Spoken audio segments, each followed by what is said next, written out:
NASA's investment in studying UFOs on the Moon was money well spent.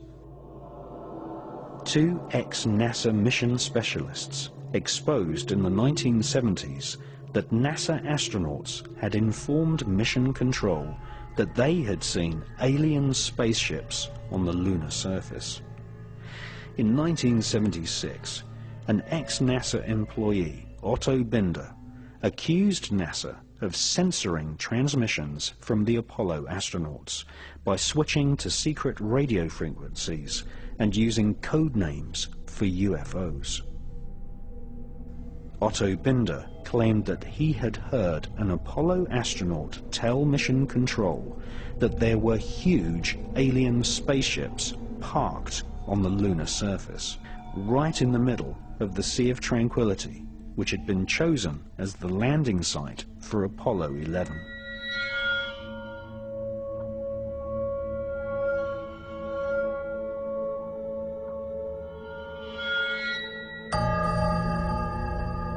It's one small step for man, one giant leap for mankind.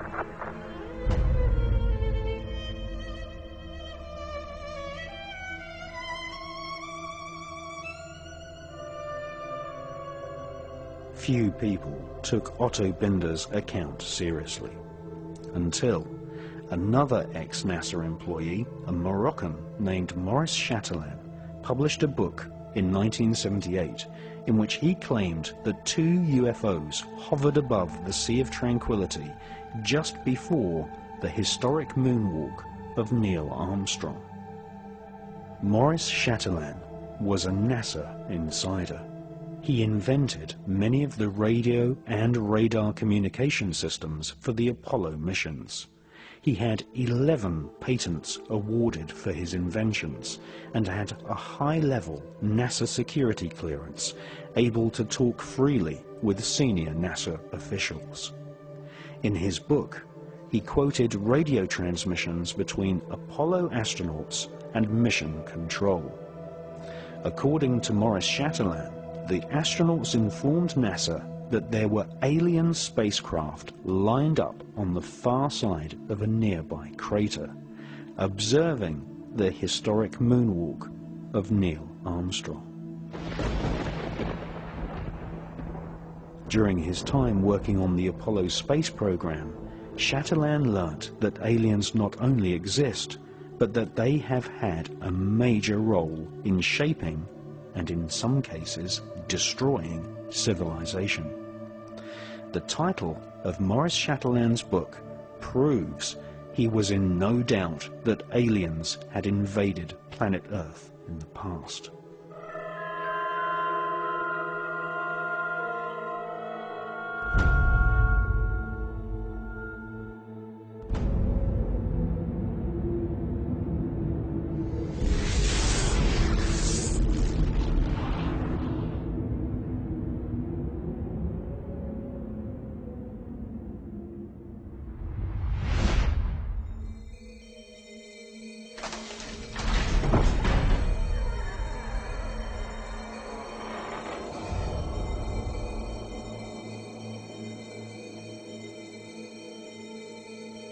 If you study the legends of the North American shamans, the mythologies of ancient Europe, the creation histories of the Australian Aborigines, or the ancient Vedic texts of India, and especially the Sumerian clay tablets from ancient Iraq, we find that all great civilizations on the face of planet Earth tell one similar story. That is, in the distant past, people from the stars visited planet Earth and displayed fantastic technology. Sometimes they genetically engineered humans. Sometimes they directly interbred with humans. These so-called sky gods always visited in spectacular flying vehicles.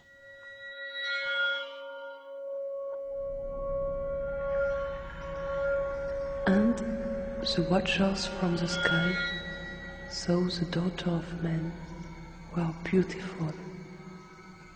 and they bred with them.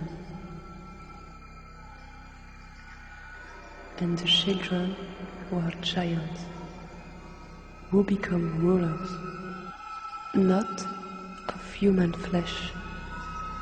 They were called the Nephilim.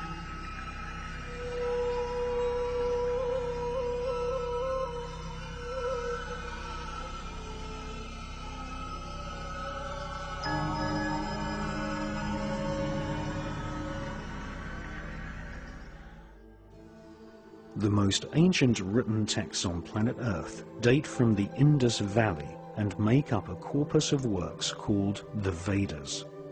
The Bhagavad Gita is an ancient Hindu text which is at least 5,000 years old.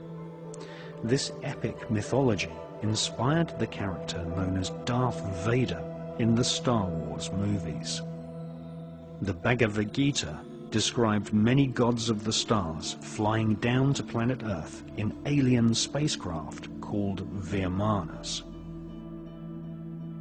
The ancient Vedas tell us that there are multiple inhabited planetary systems in the universe called Devas, which are ruled by a universal government of beings with superhuman powers and technology, including the power of telepathy and nuclear weapons powerful enough to destroy an entire planet.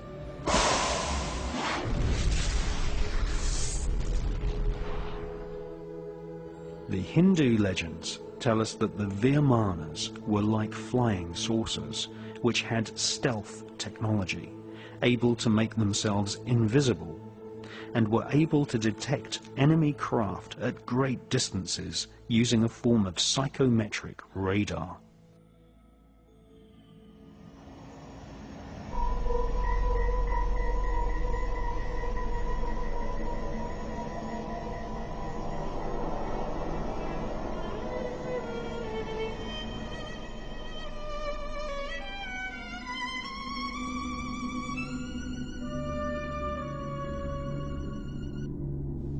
The most ancient text of Central America is the Popol Vuh, written by the Mayans who charted the heavens and had astronomical calendars which predicted solar and lunar eclipses.